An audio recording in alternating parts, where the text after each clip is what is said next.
Imos explicar como fixemos para ver os seres moi pequenos na biblioteca.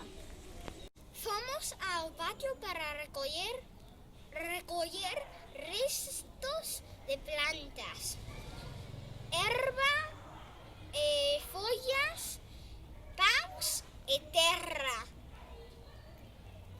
Logo metemos todo nun caldeiro cheo de agua.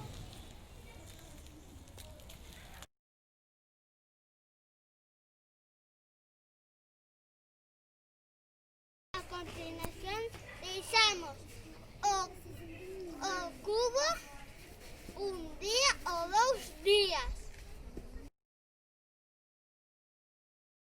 Na biblioteca collimos un pouco de agua no contagotas.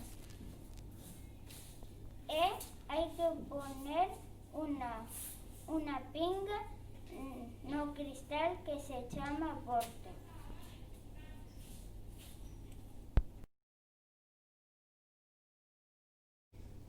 Colocamos o cristal en el microscopio.